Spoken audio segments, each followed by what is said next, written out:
Refrigeration and air conditioning എന്ന പേപ്പറിലെ second മൊഡ്യൂളിൽ വരുന്ന കുറച്ച് കാര്യങ്ങളാണ് നമ്മൾ കഴിഞ്ഞ വീഡിയോയിൽ ഡിസ്കസ് ചെയ്തത്.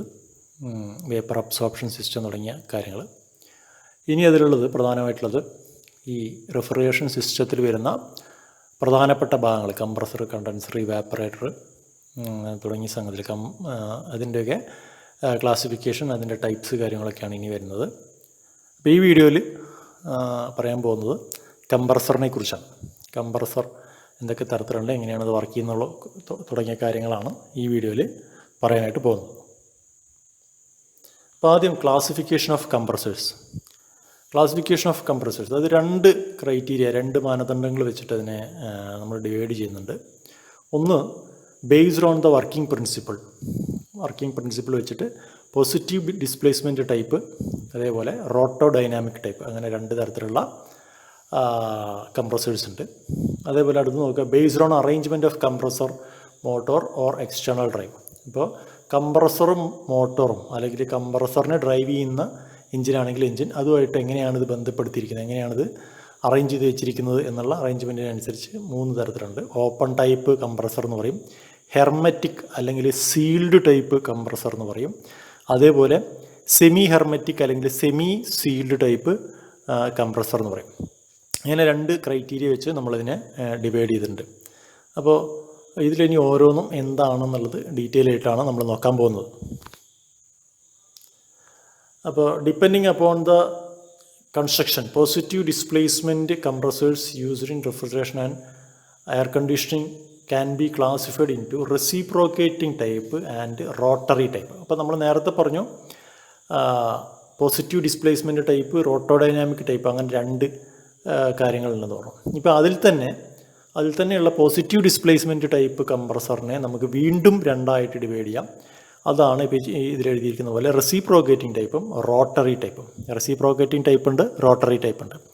ഈ റോട്ടറി ടൈപ്പ് തന്നെ രണ്ട് തരത്തിലുള്ള റോട്ടറി ടൈപ്പിനെ കുറിച്ച് നിങ്ങൾക്ക് ഇവിടെ പഠിക്കാനുണ്ട്. രണ്ട് തരത്തിലുള്ള, അതിൽ കൂടുതൽ തരത്തിലുള്ള സംഗതികളുണ്ട്. പക്ഷേ ഇവിടെ നിങ്ങൾക്ക് സിലബസിൽ പറഞ്ഞിരിക്കുന്ന രണ്ട് തരത്തിലാണ്. അതൊന്ന് വെയിൻ ടൈപ്പ് റോട്ടറി കംപ്രസറും അതേപോലെ റോളർ ടൈപ്പ് റോട്ടറി കംപ്രസറുമാണ്, അല്ലെങ്കിൽ roller piston type rotary compressor എന്ന് പറയും.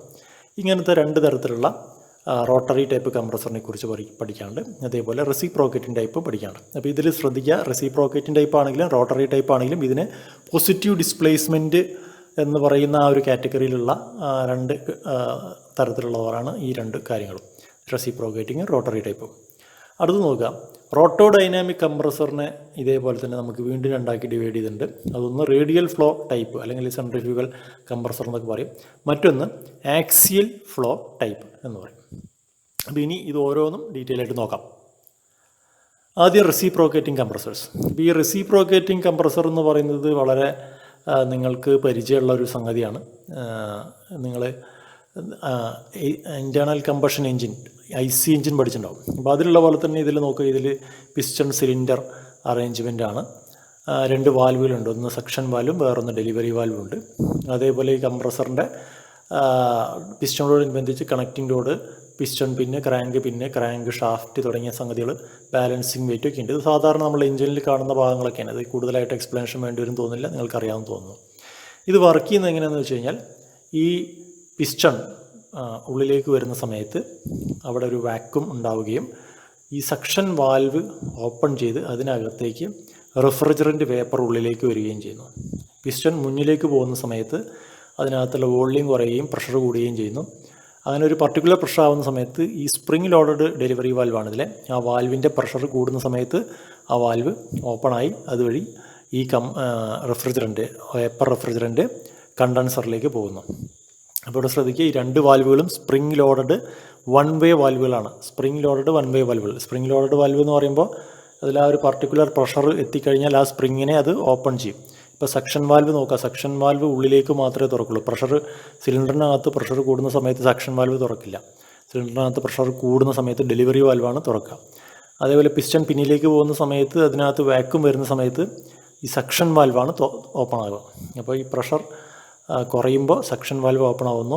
അതേപോലെ പിസ്റ്റൺ ഇതിനകത്ത് ഗ്യാസിനെ കംപ്രസ് ചെയ്യുന്ന സമയത്ത് ആ പ്രഷർ കൂടുന്ന സമയത്ത് ഡെലിവറി വാൽവ് ഓപ്പൺ ആവുകയും അതുവഴി ഈ ഹൈ പ്രഷർ വേപ്പർ കണ്ടൻസറിലേക്ക് പോവുകയാണ് ചെയ്യുന്നത്. അപ്പോൾ ഇതാണ് റെസിപ്രോക്കേറ്റിംഗ് കംപ്രസർ. ഇത് ശ്രദ്ധിക്കുക, ഇത് സാധാരണ നമ്മൾ എയർ പമ്പ് ചെയ്യാനൊക്കെ ഉള്ള കംപ്രസർ അല്ല. നമ്മളിപ്പം പറയുന്നത്, ഈ പറയുന്ന കംപ്രസർ എന്ന് പറയുന്നത് റെഫ്രിജറേഷൻ സിസ്റ്റത്തിൽ വരുന്ന കംപ്രസറാണ്. അപ്പോൾ എയർ കംപ്രസ് ചെയ്യാനുള്ളതല്ല ഇവിടെ ചെയ്യുന്നത്. ഇവിടെ റെഫ്രിജറൻ്റ് ഏതാണോ അത് കംപ്രസ് ചെയ്യണം. അത് ഉറപ്പ് വയ്ക്കുക. ഈ കംപ്രസർ എന്ന് പറയുമ്പോൾ നിങ്ങൾക്ക് പല ആപ്ലിക്കേഷൻ കംപ്രസറിന് വരുന്നുണ്ട്. അപ്പോൾ ഇവിടെ നമ്മൾ പറയുന്ന കംപ്രസറുകൾ മുഴുവൻ ഈ റെഫ്രിജറേഷൻ അല്ലെങ്കിൽ ഈ വേപ്പർ കംപ്രഷൻ റെഫ്രിജറേഷനിൽ വരുന്ന അതിൻ്റെ ഭാഗമായിട്ട് വരുന്ന കംപ്രസറിനെ കുറിച്ചാണ്. അപ്പോൾ അതിലുള്ളൊരു ടൈപ്പാണ് റെസിപ്രോക്കേറ്റിംഗ് കംപ്രസർ. ഇനി ഇതിനെ പറഞ്ഞ കാര്യങ്ങൾ തന്നെ ഇവിടെ എഴുതിയിട്ടുണ്ട്. ജസ്റ്റ് ഒന്ന് ഞാൻ വായിക്കാം. Figure shows schematic diagram of A reciprocating compressor. Reciprocating compressor consists of a piston moving back and forth in a cylinder with a suction and discharge valve to achieve suction and compression of the refrigerant vapor. During suction, the piston will move inwards and it creates a low pressure in the cylinder. Due to this low pressure, inlet valve open and gas enters in the cylinder. Inlet valve അല്ലെങ്കിൽ suction valve എന്ന് പറയും. During the outward movement of the piston, the pressure inside the cylinder increases and the pressurized gas will discharge through the delivery valve. അടുത്തത് roller type rotary compressor. The roller is eccentrically mounted on a motor shaft. A single blade is provided in a slot which is always in contact with the roller by means of a spring. The whole assembly is enclosed in a housing filled with oil and remains submerged in oil. Refrigerant is compressed to high pressure by the action of rotor shaft. The low pressure gas enters through inlet port and get compressed to high pressure and discharged through the discharge port. ഇപ്പോൾ ഇതിൻ്റെ ചിത്രം കാണുമ്പോൾ നിങ്ങൾക്ക് കൂടുതൽ കാര്യങ്ങൾ വ്യക്തമാവും. അപ്പോൾ നമുക്ക് ഈ ചിത്രത്തിൽ കാണുന്ന പോലെ ഈ റോളർ ടൈപ്പ് കംപ്രസറിന് ഒരു മോട്ടോറുണ്ട്. മോട്ടറിൻ്റെ ഷാഫ്റ്റ് അതുമായിട്ട് ബന്ധപ്പെടുത്തിയിട്ടുള്ള ഒരു റോളർ ചിത്രത്തിൽ കാണാം. ഒരു റോളർ എന്ന് പറയുന്നൊരു സാധനം കാണാം. അതിൻ്റെ ഏറ്റവും സെൻട്രലായിട്ട് നിങ്ങൾക്ക് ഇതിൻ്റെ ഷാഫ്റ്റ് കാണാം. ഈ ഷാഫ്റ്റിലാണ് ഈ റോളർ പിടിപ്പിച്ചിരിക്കുന്നത്. പക്ഷേ ഈ റോളർ പിടിപ്പിച്ചിരിക്കുന്നത് കുറച്ച് എക്സെൻട്രിക്കാണ്. നമ്മൾ ആ റോളർ നോക്കിക്കഴിഞ്ഞാൽ അത് സെൻട്രലല്ല പിടിപ്പിച്ചിരിക്കുന്നത്. ഇനി ഇത് റൊട്ടേറ്റ് ചെയ്യുന്ന സമയത്ത് ഇവിടെ നോക്കുക, ചിത്രത്തിൽ കാണുന്ന പോലെ തന്നെ ഇതിൻ്റെ ഇൻലെറ്റ് പോർട്ട് അല്ലെങ്കിൽ സക്ഷൻ പോർട്ടിലൂടെ ലോ പ്രഷർ വേപ്പർ ഇതിനുള്ളിലേക്ക് വരുന്നു. അതിനുള്ളിലേക്ക് വരുന്ന സംഗതി ഇത് തിരിയുന്ന സമയത്ത് നിങ്ങളതിൻ്റെ ആരോ മാർക്ക് നോക്കുക. എക്സെൻട്രിക് എന്ന് എഴുതി ആ സെൻട്രലായിട്ട് തന്നെ ഒരു ആരോ മാർക്ക് കൊടുത്തിട്ടുണ്ട്. ആ ഡയറക്ഷനിലാണ് കറങ്ങുന്നത് ആൻറ്റി ക്ലോക്ക് വൈസിൽ. അപ്പോൾ അത് തിരിയുന്ന സമയത്ത് എന്തുണ്ടാവുക, ഇതിനകത്ത് ട്രാപ്പഡ് ആയി കഴിഞ്ഞിട്ടുള്ള ഇപ്പോൾ ചിത്രത്തിൽ കാണുന്ന പൊസിഷനിലാകുമ്പോൾ സക്ഷൻ പോർട്ട് വഴി ഇതിനകത്തേക്ക് റെഫ്രിജറൻ്റ് വേപ്പർ എത്തുന്നു. ഇനി ആ റോളർ കറങ്ങുന്ന സമയത്ത് ആൻറ്റി ക്ലോക്ക് വൈസിൽ കറങ്ങുന്ന സമയത്ത് ഇത് തിരിഞ്ഞു വരുന്ന സമയത്ത് ഈ ഗ്യാസ് ഇതിനകത്ത് ട്രാപ്പഡായ ഗ്യാസ് ചെറിയതായിട്ട് രീതിയിൽ കംപ്രസ്ഡ് ആവുകയും അങ്ങനെ റോളർ തിരിഞ്ഞ് ഈ ഡിസ്ചാർജ് പോർട്ടിൻ്റെ ഭാഗത്ത് എത്തുമ്പോഴേക്കും നല്ല ഉയർന്ന പ്രഷറിൽ ഈ ഗ്യാസ് ഇതുവഴി പുറത്തേക്ക് പോവുകയും ചെയ്യുന്നു. അപ്പോൾ അതിനകത്ത് നോക്കുക, ഒരു സ്പ്രിംഗ് ലോഡഡ് വാൽവ് കാണാം, ഒരു സ്പ്രിംഗ് ലോഡഡ് ബ്ലേഡ് കാണാം. നിങ്ങൾക്ക് ചിത്രത്തിൽ നോക്കിക്കഴിഞ്ഞാൽ കാണാം ഒരു സ്പ്രിംഗ് എന്ന് എഴുതിയൊരു ഭാഗം കാണാം. അതിൻ്റെ അടുത്ത് ഒരു ബ്ലേഡ് ഉണ്ട്. ശരിക്കും അത് ചിത്രത്തിൽ ബ്ലേഡ് എന്ന് എഴുതിയില്ല, പക്ഷേ ആ സ്പ്രിംഗ് ലോഡഡ് ബ്ലേഡാണത്. അപ്പോൾ ആ ബ്ലേഡ് എപ്പോഴും ഈ ഒരു റോളറായിട്ട് കോണ്ടാക്റ്റ് വരും. അപ്പോൾ ഈ റോളർ തിരിയുന്ന സമയത്ത് മുഴുവൻ ആ സ്പ്രിംഗ് ലോഡഡ് വാൽവ് അല്ലെങ്കിൽ ആ ഒരു ബ്ലേഡ് ഈ റോളറായിട്ട് കോണ്ടാക്റ്റ് ഉണ്ട്. അപ്പോൾ അങ്ങനെ കോണ്ടാക്റ്റ് ഉള്ളത് കൊണ്ട് തന്നെ നമ്മളുടെ ഇതിനകത്തുള്ള low pressure and high pressure ഏരിയകൾ തമ്മിൽ യാതൊരു കോണ്ടാക്റ്റ് ഒരിക്കലും വരില്ല. അപ്പോൾ അതിനാണത് ഉപയോഗിക്കുന്നത്. പിന്നെ നോക്കുക, ഇതിനകത്ത് മുഴുവനായിട്ട് ഓയിൽ സബ്മേർജ് ചെയ്തിട്ടുണ്ട്. ആ ഓയിലിലാണ് ഇത് സബ്മേർജായി കിടക്കുന്നത്. ഈ ചിത്രത്തിൻ്റെ ഏറ്റവും ടോപ്പിൽ കാണാം ഡിസ്ചാർജ് പോർട്ട് വഴി പുറത്തേക്ക് വരുന്ന ഈ വേപ്പർ, റെഫ്രിജറൻ്റ് വേപ്പർ കണ്ടൻസറിലേക്ക് പോകുന്ന ഭാഗം അതിൻ്റെ മുകളിൽ കാണാം. ഹൈ പ്രഷർ വേപ്പർ നിൽക്കുന്ന ഏരിയയും കാണാം. ഇനി ഇതിൻ്റെ വേറൊരു ചിത്രം നിങ്ങൾക്ക് കാണാം. ഇപ്പോൾ ഇതിൻ്റെ തന്നെ വർക്കിങ്ങിൻ്റെ വേറൊരു ചിത്രമാണ്. നോക്കുക, സക്ഷൻ എന്ന് പറയുന്ന ഭാഗത്ത് ഒരു ബ്ലൂ കളറിൽ നോക്കുക, അതിനകത്ത് ഫുള്ളായിട്ട് സക്ഷൻ സമയത്ത് ലോ പ്രഷർ റെഫ്രിജറൻ്റ് വന്ന് നിറയുന്നു. അതിൻ്റെ സെൻറ്ററിൽ നിങ്ങൾക്ക് ഫസ്റ്റ് ചിത്രത്തിൻ്റെ സെൻറ്ററിൽ വെയിൻ എന്ന് പറയുന്ന ആ സ്പ്രിംഗ് ലോഡഡ് ബ്ലേഡ് കാണാം. ഇതിനെയാണ് നമ്മൾ വെയിൻ എന്ന് പറയുക, അല്ലെങ്കിൽ സ്പ്രിംഗ് ലോഡഡ് ബ്ലേഡ് എന്ന് പറയും. അതേപോലെ തന്നെ മുകളിൽ ഡിസ്ചാർജ് വാൽവ് കാണാം. റോളിംഗ് പിസ്റ്റൺ എന്നതിൽ എഴുതിയിരിക്കുന്നതാണ്. റോളിംഗ് പിസ്റ്ററിനെയാണ് നമ്മൾ റോളർ എന്ന് പറയുന്നത്.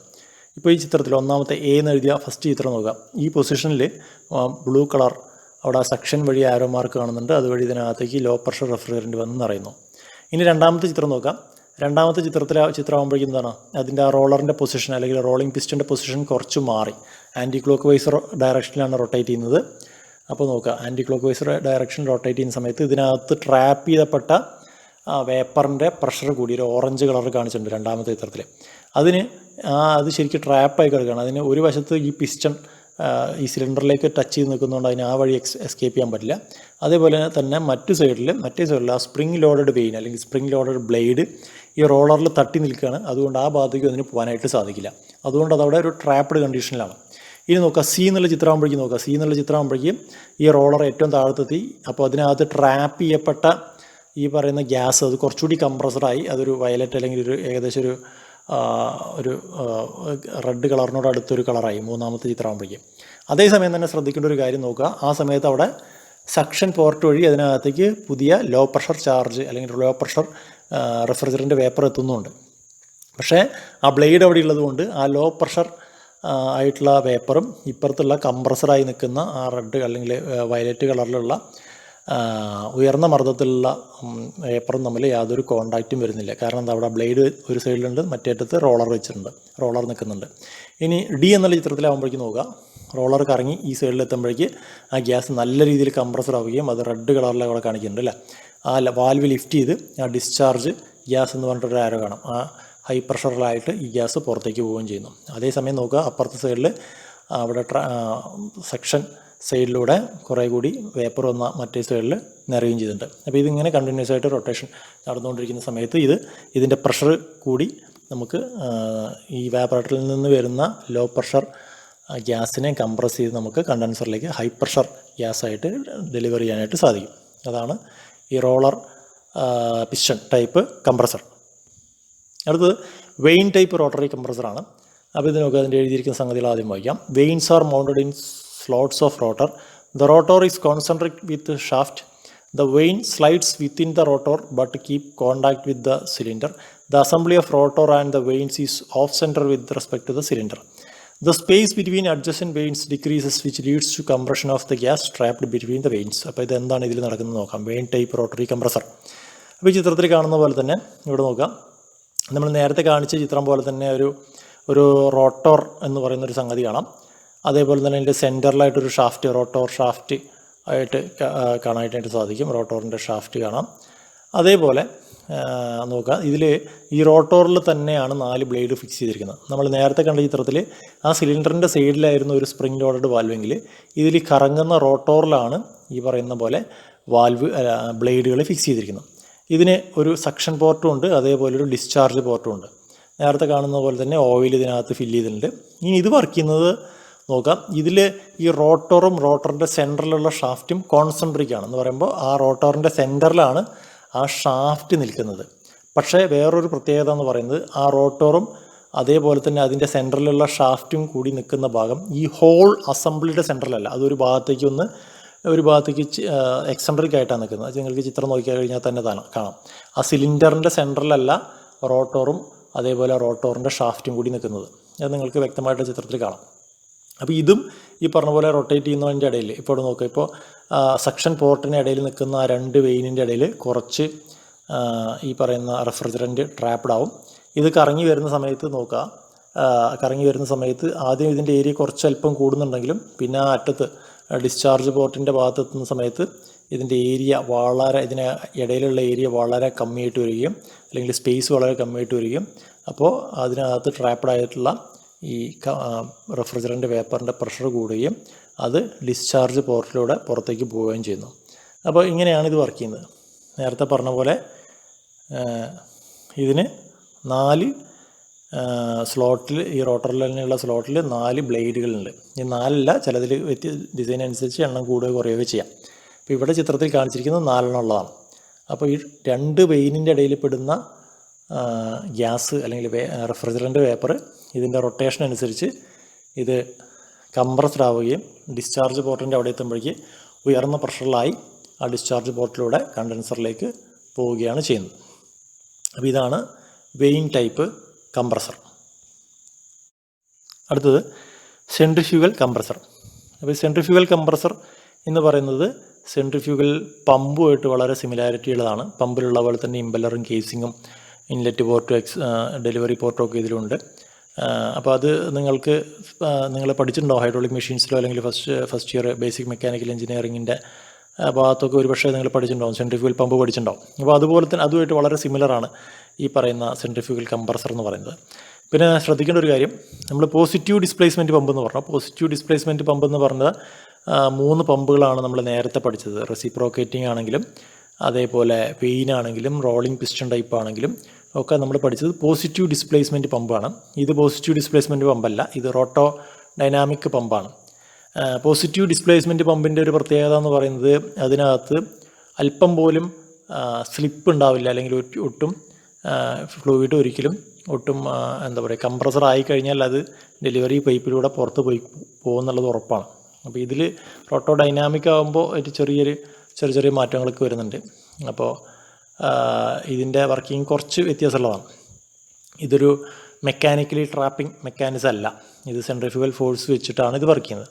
അപ്പോൾ ഇവിടെ സംഭവിക്കുന്നത് ഇതിൻ്റെ ഇൻലെറ്റ് പോർട്ടിലൂടെ നമ്മൾ സാധാരണ പമ്പ് സെറ്റിലൊക്കെ കാണുന്ന വീട്ടിലൊക്കെ ഉള്ള വെള്ളം പമ്പ് ചെയ്യുന്ന ചെറിയ സെൻട്രിഫ്യൂഗൽ പമ്പിലൊക്കെ കാണുന്ന പോലെ തന്നെ അതിൻ്റെ ഒരു ഇൻലെറ്റ് പോർട്ട് ഉണ്ടാവും. ആ ഇൻലെറ്റ് പോർട്ടിലൂടെ വരുന്ന വേപ്പർ, റെഫ്രിജറൻ്റ് വേപ്പർ ഇതിൻ്റെ ഇമ്പലർ തിരിയുന്ന സമയത്ത് ഉണ്ടാവുന്ന സെൻട്രിഫ്യൂഗൽ ആക്ഷൻ കാരണം അതേപോലെ തന്നെ ഇതിൻ്റെ കേസിങ്ങിൻ്റെ പ്രത്യേകത, വൊല്യൂട്ട് കേസിങ്, അതേപോലെ ഡിഫ്യൂസർ തുടങ്ങിയ ഭാഗങ്ങളൊക്കെ ഉണ്ട്. അപ്പോൾ ഇതിൻ്റെയൊക്കെ ഒരു പ്രത്യേകത കാരണം ഇതിനകത്ത് കടന്നു വരുന്ന വേപ്പർ പ്രഷറൈസ്ഡ് ആവുകയും അങ്ങനെ ഉയർന്ന പ്രഷറിലുള്ള റെഫ്രിജറൻ്റ് വേപ്പർ ഈ കംപ്രസറിൽ നിന്ന് പുറത്തേക്ക് വരികയാണ് ചെയ്യുന്നത്. ഇപ്പോൾ ഇതിൻ്റെ ചിത്രമൊക്കെ പരീക്ഷയ്ക്ക് വരും, ചിത്രങ്ങളൊക്കെ പഠിക്കണം. അപ്പോൾ ഇതിൻ്റെ വർക്കിംഗ് ഇവിടെ എഴുതിയിട്ടുണ്ട്.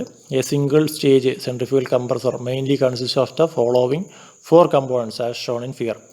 അതിൽ A, an inlet casing to accelerate the fluid to the impeller inlet, an impeller to transfer energy to the fluid in the form of increase in static pressure and kinetic energy, a diffuser to convert the kinetic energy at the impeller outlet into pressure energy, a volute casing to collect the fluid and to further convert the kinetic energy into pressure energy. ഇവിടെ ശ്രദ്ധിക്കുക, ഇതിൽ impeller യഥാർത്ഥത്തിൽ ഈ energy കൊടുക്കുന്ന energy, impeller ഈ ഫ്ലൂയിഡിലേക്ക് കൊടുക്കുന്ന അല്ലെങ്കിൽ വേപ്പറിലേക്ക് കൊടുക്കുന്ന എനർജി എന്ന് പറയുന്നത് കൈനറ്റിക് എനർജിയാണ് കൂടുതലായിട്ടുണ്ടാവുക. എന്ന് പറയുമ്പോൾ അതിൻ്റെ വെലോസിറ്റി, ഈ വേപ്പറിൻ്റെ വെലോസിറ്റി ഒന്ന് കൂട്ടും. അതേപോലെ അതിനകത്തുള്ള ഡിഫ്യൂസർ എന്ന് പറയുന്ന ഭാഗം, അല്ലെങ്കിൽ ഡിഫ്യൂസർ, അതേപോലെ ഇതിൻ്റെ കേസിങ്, ഈ വൊല്യൂട്ട് കേസിങ്, ആ ഷേപ്പിൻ്റെയൊക്കെ പ്രത്യേകത കാരണം ഈ കൈനറ്റിക് എനർജി എന്തായിട്ട് മാറും, ഇത് ഈ പറയുന്ന പോലെ പ്രഷറായിട്ട് കൺവേർട്ട് ചെയ്യാന്ന് ചെയ്യുന്നത്. അപ്പോൾ അങ്ങനെയാണ് ഇതിൻ്റെ ഒരു പ്രവർത്തനം. The casing is usually made of cast iron and the impeller of alloy steels. അപ്പോൾ സാധാരണ കേസിങ് കാസ്റ്റ് iron കൊണ്ടും ഇമ്പലർ എന്ന് പറയുന്നത് സാധാരണ അലോയ് സ്റ്റീൽ കൊണ്ടൊക്കെയാണ് നിർമ്മിക്കുന്നത്. Gas enters through the eye of the impeller and is compressed by the action of impeller, diffuser and volute casing. I എന്ന് പറയുന്നത് അതിൻ്റെ ഇൻലെറ്റിനെയാണ് നമ്മൾ ഐ എന്ന് പറയുന്നത്. അടുത്തത് open type compressor.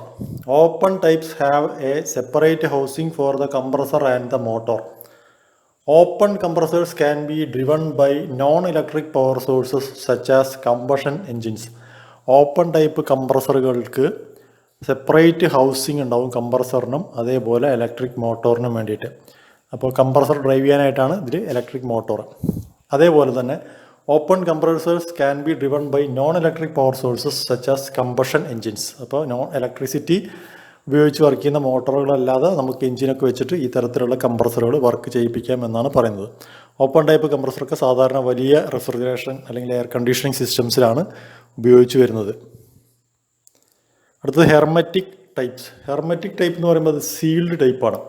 Hermetic types seal the compressor and motor together in the same housing. ഒറ്റ ഹൗസിങ്ങിൻ്റെ ഉള്ളിൽ കംപ്രസറും മോട്ടോറും കൂടി സീൽ ചെയ്ത് വെച്ചിരിക്കുന്നു. ഇത്തരത്തിലുള്ള കംപ്രസറുകളാണ് നമ്മളുടെ വീടുകളിൽ ഉപയോഗിക്കുന്ന ഫ്രിഡ്ജിലും എ സിയിലൊക്കെ സാധാരണ ഉണ്ടാവുക. These compressors are leak free and can sit for long periods unused but cannot be maintained or repaired. These compressors are leak free എന്ന് പറയുമ്പോൾ അതിൽ ലീക്കിനുള്ള സാധ്യത വളരെ കുറവാണ്. And can sit for long periods unused, കുറേ കാലം ഉപയോഗിക്കാതെ വെക്കാം. But cannot be maintained or repaired, ഇത് റിപ്പയർ ആൻഡ് മെയിൻ്റനൻസ് വർക്ക് ചെയ്യാനായിട്ട് സാധിക്കില്ല. കാരണം ഇത് ഒറ്റ ഹൗസിങ്ങിൻ്റെ ഉള്ളിൽ വെൽഡ് ചെയ്ത് വെച്ചിരിക്കുകയാണ്.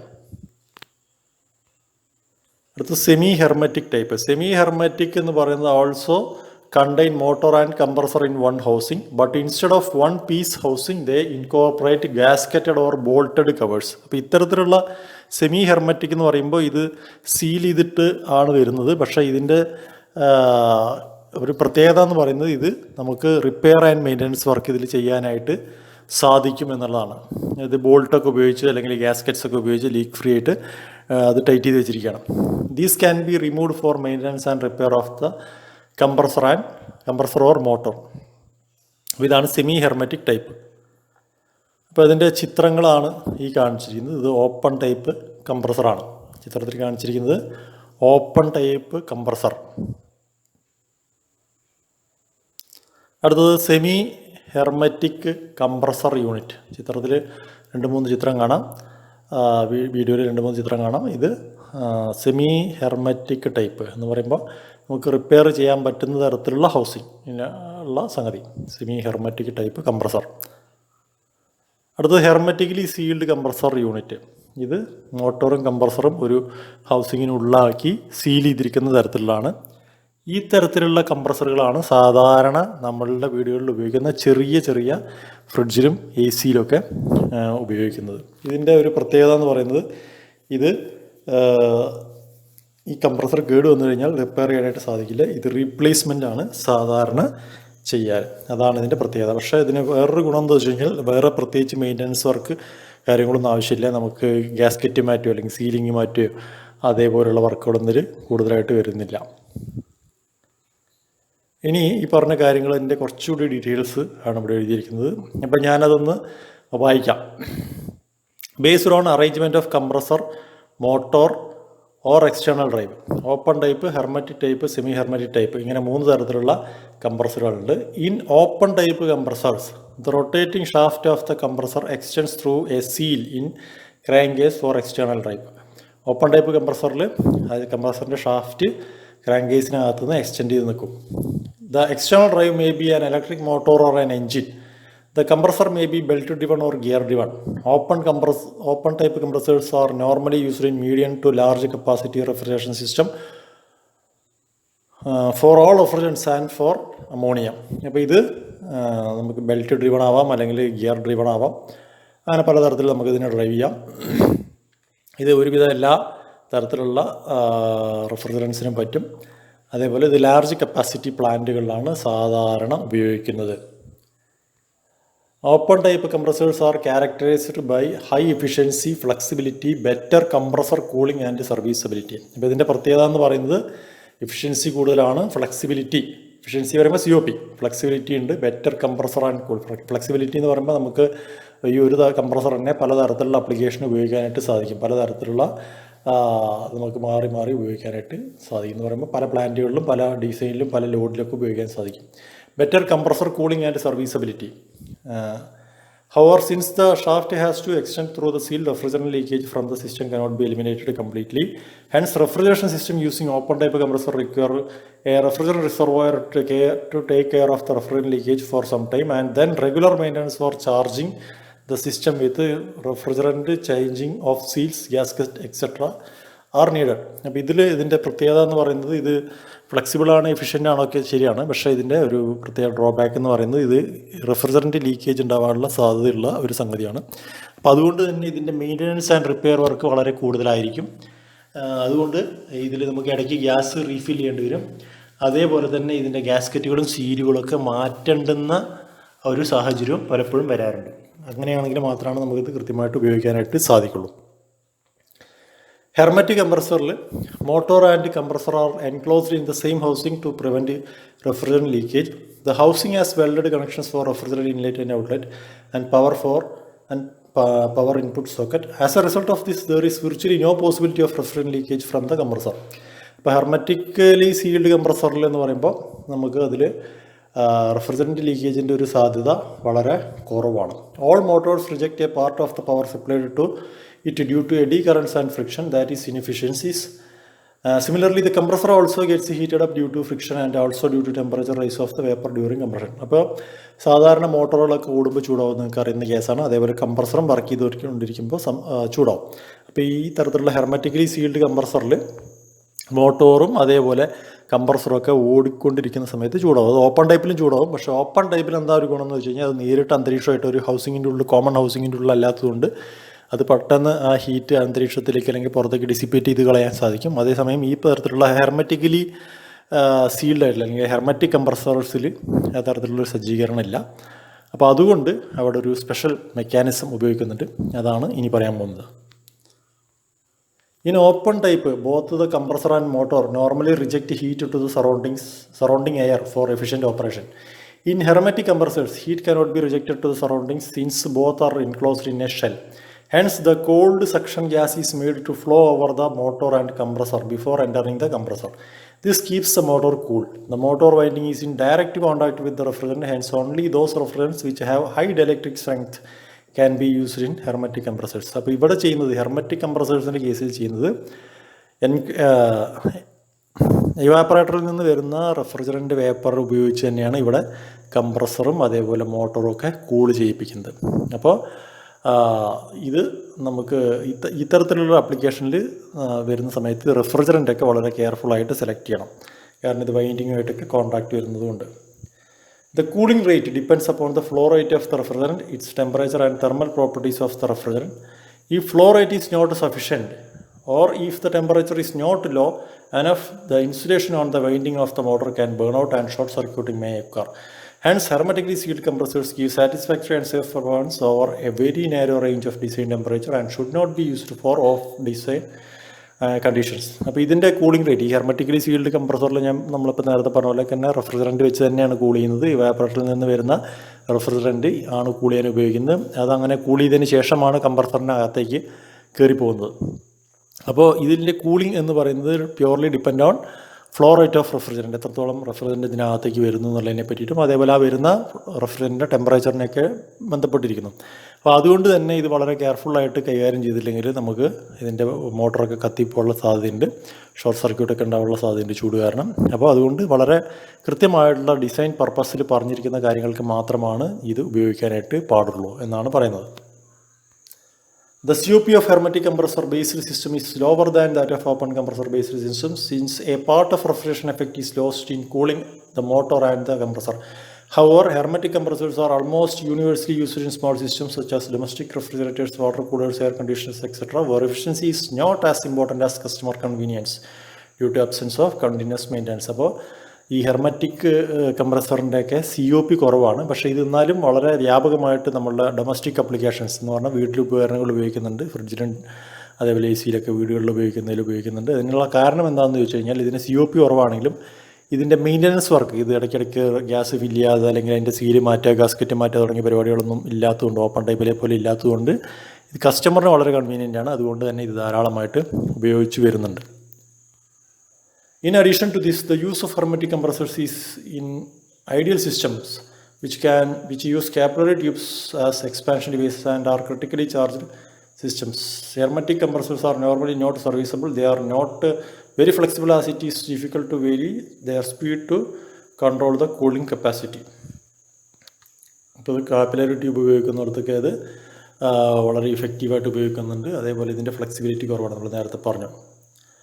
In some hermetic units, the cylinder head is usually removable so that valves and piston can be serviced. This type of unit is called semi-hermetic compressor. അപ്പോൾ ചില കംപ്രസറുകളിൽ, ഈ ഹെർമെറ്റിക് കംപ്രസറുകളിൽ നമുക്ക് അതിൻ്റെ പിസ്റ്റണോ വാൽവോ ഒക്കെ നമുക്ക് സർവീസ് ചെയ്യാൻ പറ്റും. അത്തരത്തിലുള്ള കംപ്രസറുകളെയാണ് നമ്മൾ നേരത്തെ പറഞ്ഞ പോലെ തന്നെ പറയുന്നത് സെമി ഹെർമെറ്റിക് യൂണിറ്റ്സ് എന്ന് പറയുന്നത്, അല്ലെങ്കിൽ സെമി ഹെർമെറ്റിക് കംപ്രസേഴ്സ് എന്ന് പറയുന്നത്. അപ്പോൾ ഇതിൻ്റെ ഒരു ഒറ്റ ഹൗസിങ്ങിൻ്റെ ഉള്ളിലാണ് മോട്ടറും കംപ്രസറും.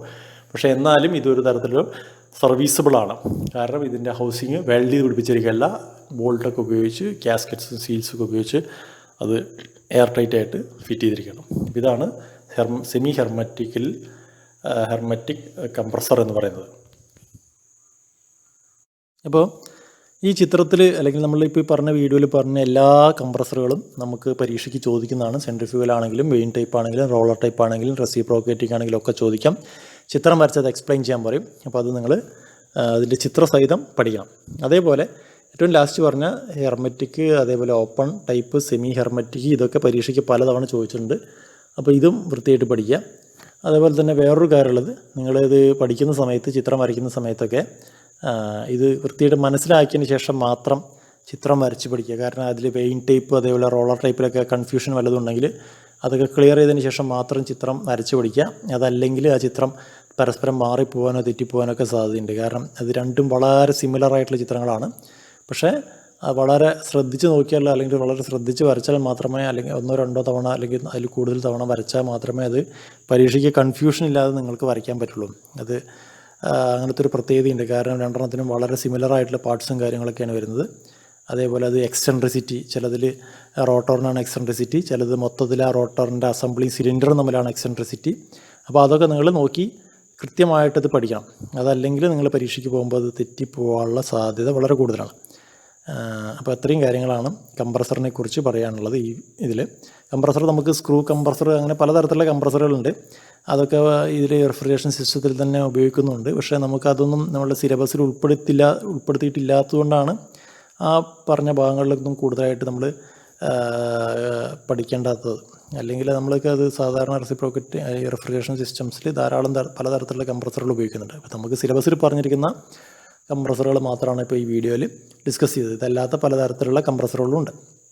പിന്നെ പറയേണ്ട വേറൊരു കാര്യം, അടുത്ത വീഡിയോയിൽ നമ്മൾ ബാക്കി വരുന്ന ഈ വാപ്പറേറ്റർ അല്ലെങ്കിൽ ടൈപ്സ് ഓഫ് കണ്ടൻസേഴ്സ് അങ്ങനെയുള്ള കാര്യങ്ങളൊക്കെയാണ് ഇനി വരുന്ന വീഡിയോയിൽ പറയാനായിട്ട് പോകുന്നത്. അപ്പോൾ ധാരാളം ചിത്രങ്ങൾ ഈ മൊഡ്യൂളിൽ വരും. സെക്കൻഡ് മൊഡ്യൂളിൽ ഇഷ്ടംപോലെ ചിത്രങ്ങൾ നിങ്ങൾക്ക് പഠിക്കാനായിട്ടുണ്ടാവും. അപ്പോൾ ഇത് നിങ്ങൾ ചിത്രം വരച്ചെടുക്കുന്ന സമയത്ത് നോട്ട്ബുക്കിൽ വീഡിയോ കാണുന്ന സമയത്തൊക്കെ വൃത്തിയായിട്ട് ചിത്രം വരയ്ക്കുക. അതേപോലെ അതിൻ്റെ നോട്ട്സൊക്കെ വളരെ കൃത്യമായിട്ട് പ്രിപ്പയർ ചെയ്യുക. നിങ്ങൾക്ക് പരീക്ഷയ്ക്ക് ഈസി ആയിട്ട് മാർക്ക് സ്കോർ ചെയ്യാൻ പറ്റുന്ന ഒരു ഭാഗമാണ് ഈ പറയുന്ന സെക്കൻഡ് മൊഡ്യൂളിൽ. ധാരാളം ചിത്രങ്ങളൊക്കെ വരുന്നതുകൊണ്ട് നിങ്ങൾക്ക് ആ ചിത്രത്തിന് വളരെ എളുപ്പത്തിൽ മാർക്ക് സ്കോർ ചെയ്യാൻ പറ്റും. ഇപ്പോൾ ഇംഗ്ലീഷൊക്കെ അറിയാത്ത ആൾക്കാർക്കൊക്കെ ആണെങ്കിലും ചിത്രം വരച്ച് മാർക്ക് സ്കോർ ചെയ്യാൻ പറ്റുന്ന മൊഡ്യൂളാണ് സെക്കൻഡ് മൊഡ്യൂൾ. ഇപ്പോൾ ചിത്രം നന്നായിട്ട് വരച്ചെടുക്കാം. ഓക്കെ, അപ്പോൾ നെക്സ്റ്റ് വീഡിയോയിൽ നമുക്ക് ബാക്കി ഭാഗങ്ങൾ പഠിക്കാം. ഓക്കെ.